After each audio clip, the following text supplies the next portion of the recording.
వ్యవసాయ ఆధారిత రాష్ట్రం అన్నపూర్ణగా పేరొందిన ఆంధ్రప్రదేశ్ రాష్ట్రం 1924 మధ్య వైసీపీ ప్రభుత్వ హయాంలో ఒక చేతగాని పరిపాలనలో అసలు వ్యవసాయ రంగం ఉందా లేదా అనే దిశగా కూడా ఆ రంగాన్ని పూర్తిగా నిర్వీర్యం చేశారు. దేశానికి రైతు వెన్నెముక, రైతు లేనిదే రాజ్యం లేదని చెప్పుకునే పరిస్థితిలో ఆ ప్రభుత్వం ఈ రంగాన్ని, రైతులందరినీ నిర్వీర్యం చేస్తే అన్నదాతల మరణాలు ఏ విధంగా జరిగినాయో మనం చూసాం. సో ఇక్కడ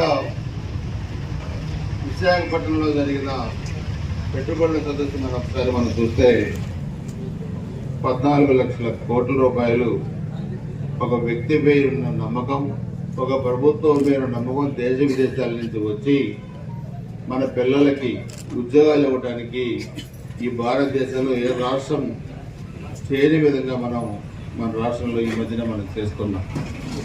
ఇంకా రోజు రోజు పెట్టుబడులు వస్తూనే ఉన్నాయి. అంటే చదువుకున్న మన పిల్లలు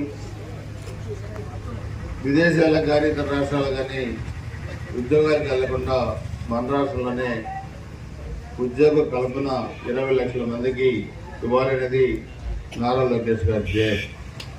అది మనకి సక్సెస్ అయింది.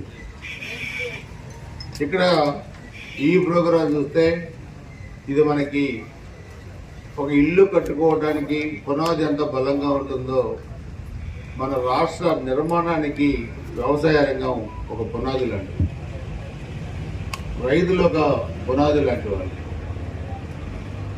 వ్యవసాయ కుటుంబంలో పుట్టిన పిల్లలు చదువుకొని పై స్థాయిలో పెద్ద పెద్ద ఉద్యోగాలు చేయాలంటే ముందు ఆ తల్లిదండ్రులు ఆ వ్యవసాయం బాగా చేసుకొని వ్యవసాయాన్ని లాభసాటిగా మార్చుకొని దాంట్లో మిగిలిన డబ్బులతోని పిల్లల్ని మంచి చదువులు చదివించుకుంటేనే ఆ పిల్లలు పై స్థాయికి వెళ్తారు.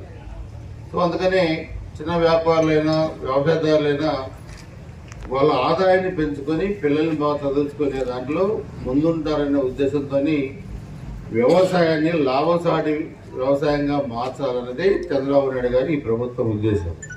సో అందుకని రైతన్న మీకోసం కార్యక్రమం ఈరోజు జనరల్గా మనందరం కూడా ఏం చేస్తామంటే ఒక మిర్చినో లేకపోతే పత్తో లేకపోతే ప్యాడీనో ఈ పంటలు వేస్తూ ఉంటాం.